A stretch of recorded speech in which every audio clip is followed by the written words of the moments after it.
Assalamualaikum warahmatullahi wabarakatuh. Perkenalkan, saya Afinur Aida akan memaparkan tugas latihan bab 2 buku Atkins Kimia Fisik dengan dosen pengampu Ibu Desi Agustina Sari. Di sini saya sangat dibantu oleh teman-teman saya, yaitu ada Raisa Syifa Alzena, Cynthia Mahjati, Ajeng Anissa Dewi, Brigita Okwana, Zahira Halimatus Sopiah, Mita Novela Sari, dan Putri Nurul Padilah. Baik, langsung saja ke nomor 1.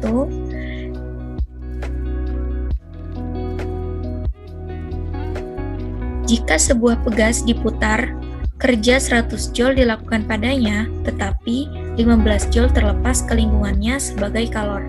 Berapa perubahan energi dalam pegas? Nah, di sini diketahui itu W-nya 100 Joule dan Q-nya tadi 15 Joule.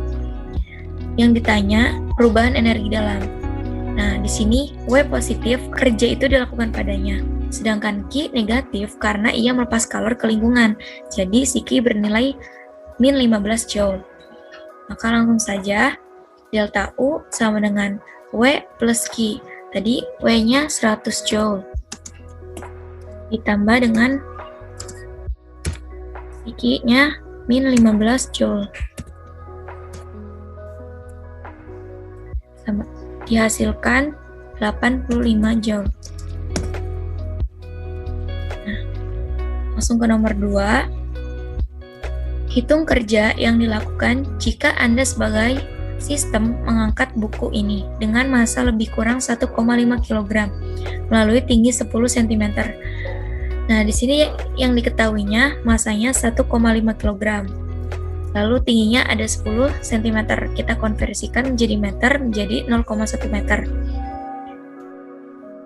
Gravitasinya di sini kita menggunakan 10 meter per second. Yang ditanya itu kerja yang dilakukan pada sistem.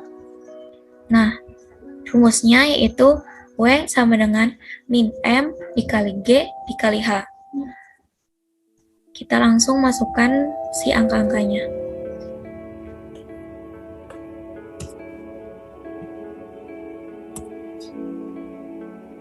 Jadi M-nya itu 1,5 kg. G-nya kita menggunakan yang 10 meter per second. Dan H-nya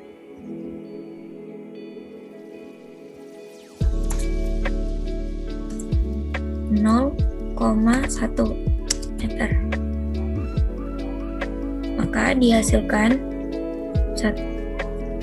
minus 1,5 Joule.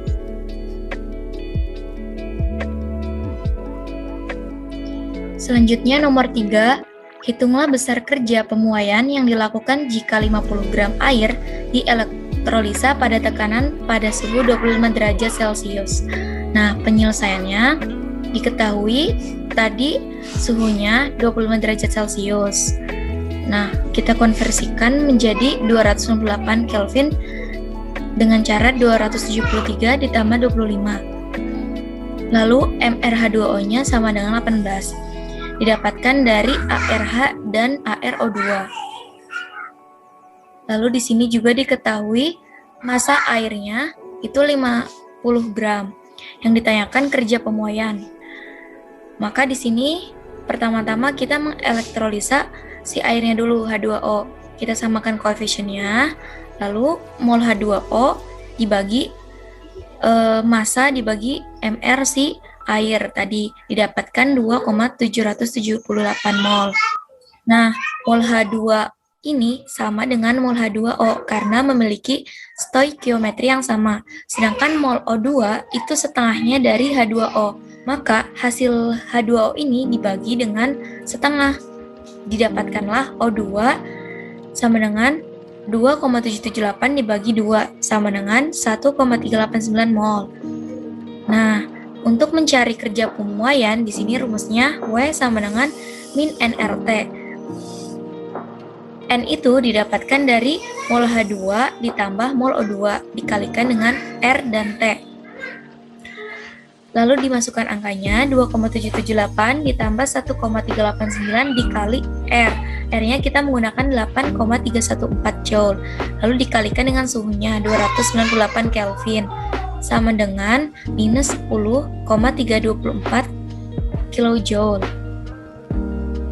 Selanjutnya nomor 4, hitunglah perbedaan antara delta H dan delta U jika 1,0 mol timah abu-abu rapatannya 5,75 gram per cm kubik berubah menjadi timah putih dengan rapatan 7,35 gram cm kubik pada tekanan 10 bar pada suhu 298 Kelvin. Di sini diketahui delta H-nya sama dengan plus 2,1 kJ.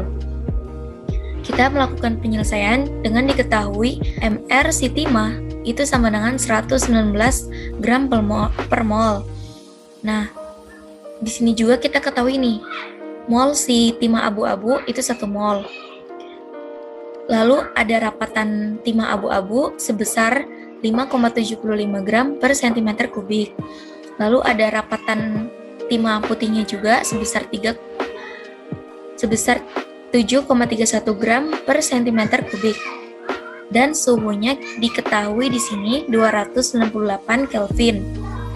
Nah, pada tekanan timah si putih diketahui itu 10 bar. Nah, 1 barnya itu 10 pangkat 5 Pascal, maka 10 bar sama dengan 10 pangkat 6 Pascal.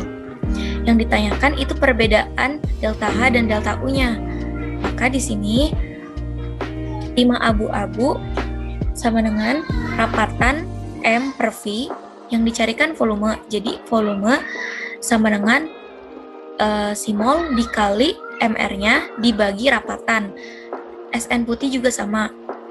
Nah, 1 tadi yang mol itu SN abu-abu dikali dengan si MR didapatkan 20,6956 cm kubik atau 2,069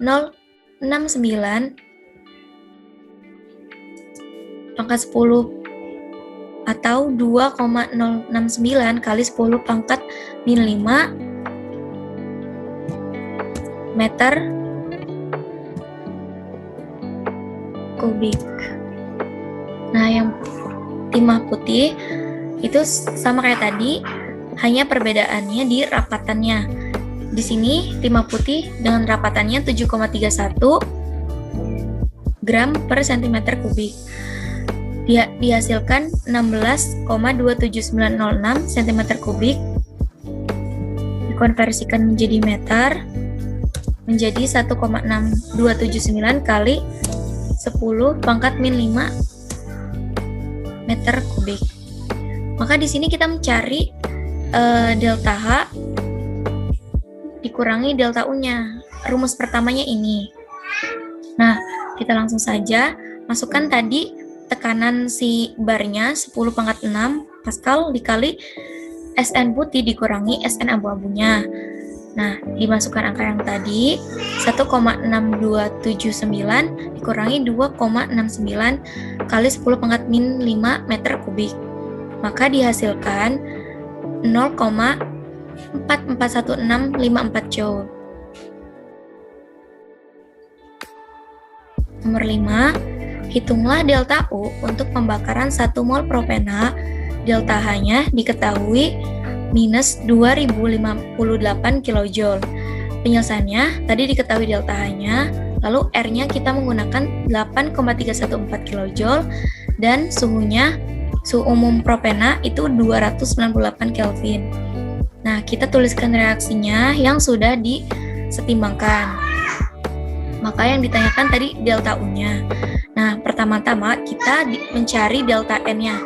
Delta N sama dengan koefisien produk. Koefisien produk, ini produknya, dikurangi koefisien reaktan. Ini reaktannya. Nah, itu 1 ditambah 9/2 mol. Nah, dihasilkan minus 2,5 mol. Maka delta U-nya sama dengan delta H min nRT. Tadi kan delta H-nya diketahui minus 2058 kJ, lalu dikurangi si N, didapatkan dari sini, dikali R, kita menggunakan 8,314, dikalikan oleh si suhu tadi. Maka dihasilkan min 2052. Selanjutnya nomor 7. Perkirakan perubahan entalpi standar dari reaksi pembentukan etanol cair dari unsur-unsurnya. Penyelesaiannya di sini diketahui delta HF-nya, delta HF si C-nya itu 0, H2-nya 0, O2-nya 0, dan C2H5OH-nya minus 278. Nah, sekarang ditanya delta H etanolnya atau C2H5OH. Maka di sini ada Rx pembentukan etanol atau reaksinya. 2C plus 3H2 ditambah setengah dari O2 menghasilkan C2H5OH. Nah, tadi kan C-nya 0, dikalikan dengan 2 menghasilkan 0 tentu saja. H2-nya juga dikalikan 3, O2-nya dikalikan setengah dikali 0, dan C2H5OH dihasilkan min 278. Nah, untuk mencari delta H etanolnya, itu sama dengan delta H produk dikurangi delta H reaktan, didapatkan minus 278 dikurangi 0, hasilnya minus 278. Selanjutnya nomor 8, hitunglah entalpi hidrogenasi benzena dari entalpi pembakarannya dan entalpi pembakaran entalpi sikloheksena. Mendapatkan data-data ini dari buku Atkins.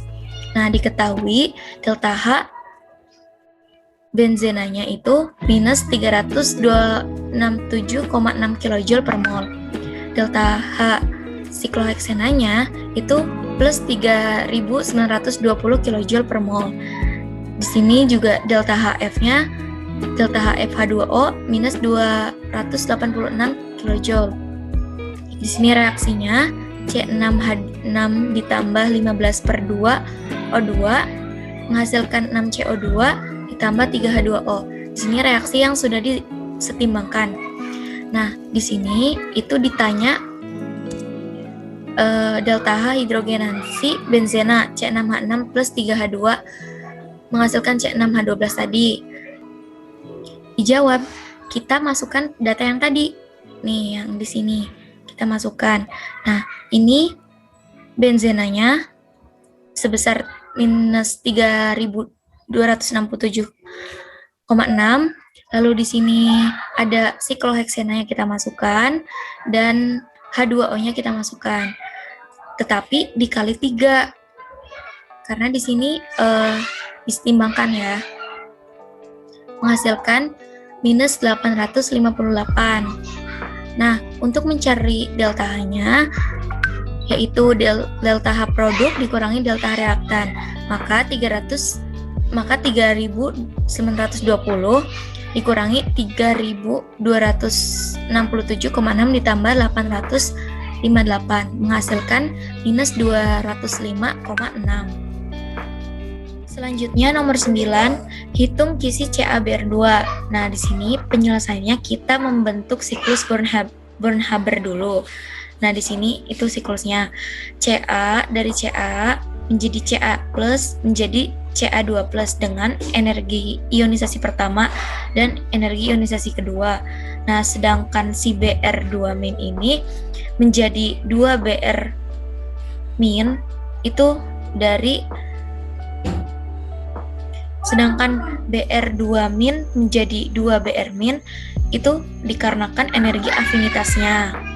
Nah, dari persamaan dari siklus Haber di atas kita dapatkan data delta HF CaBr2-nya minus 675, energi ionisasi si Ca tadi 590, energi ionisasi Ca yang ini itu 1150, delta H substitusinya si Ca ini 178, energi ikatan Br2-nya 193, sama energi afinitas BR2-nya minus 325. Nah, langsung di sini kita dapatkan delta HF itu delta H substitusi ditambah energi ionisasi, ditambah energi ionisasi kedua, ditambah lagi delta H dis, ditambah 2 energi afinitas HF dan Cu. Nah, di sini kenapa diketahuinya positif? Karena siklusnya itu turun. Nah, di sini kan diketahuinya itu positif. Nah, pas masuk rumus, pas kita masukin angka-angka ini ke dalam rumusnya itu jadi negatif. Kenapa? Karena ini siklusnya turun. Kalau misal siklusnya naik, itu tetap plus. Nah, di sini kita masukkan angka-angka yang tadi, lalu kita dapatkan Cu ini 2136. Nah, maka kisi CaBr2 itu 2136. Selanjutnya nomor 10, nyatakan entalpi reaksi standar dari reaksi 2C3H6 ditambah 9O2 menjadi 6CO2 plus 6H2O. Nah, di sini diketahui koefisiennya, di mana CO2 punya plus 6, H2O punya plus 6, dan C3H6 dan O2 ini kenapa mempunyai nilai minus? Itu jawabannya ada di sini. Karena kita harus menyamakan koefisien dulu. Nah, berdasarkan persamaan yang ada di buku Atkins halaman 57, persamaan 12 itu antara itu reaktan itu dipindahkan ke produk ke kanan. Jadi seperti ini. Maka kita bisa langsung menyatakan entalpi reaksi standarnya, di mana delta H sama dengan 6 delta HF CO2 ditambah 6 delta HF H2O. Di sini kan minus tadi udah 2 delta HF C3H6 dikurangi 9 delta HF O2. Selanjutnya nomor 11, perkirakan entalpi pembentukan standar NH3 pada temperatur 400 Kelvin dari data pada tabel 2.10. Nah, tabel 2.10 itu ada di halaman 55 buku Atkins. Nah, penyelesaiannya di sini kita ketahui dulu yang ada di tabel 2.10 ini datanya. Di mana delta FNH3 itu minus 46,1 kJ per mol, N2-nya itu 800 kJ per mol, H2-nya 28,84 kJ per mol. Nah, dan delta HF-nya 400 Kelvin. Yang ditanya itu delta HT.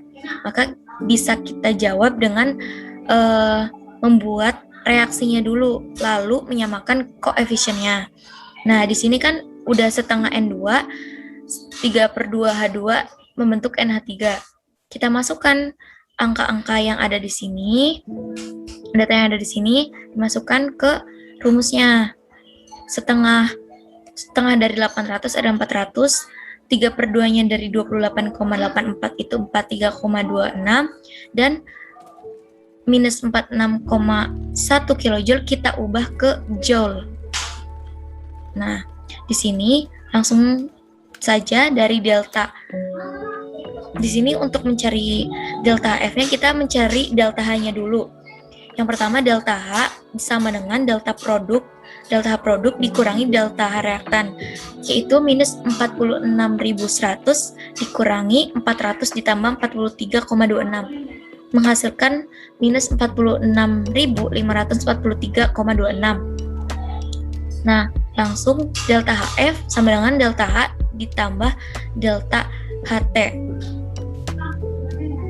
Nah, yang tadi delta HF kita masukkan yang 400K, lalu masukkan data dari delta H, dan tulis delta HT-nya. Nah, delta HT sama dengan si delta H dikurangi delta HF. Jadi, min 45.643,26 dikurangi 400 menghasilkan minus 46,04 kJ per mol. Sekian penjelasan dari latihan-latihan bab 2 buku Atkins. Mohon maaf atas kekurangan. Jika ada yang perlu dikoreksi, silakan komen di kolom komentar. dan kami ucapkan terima kasih.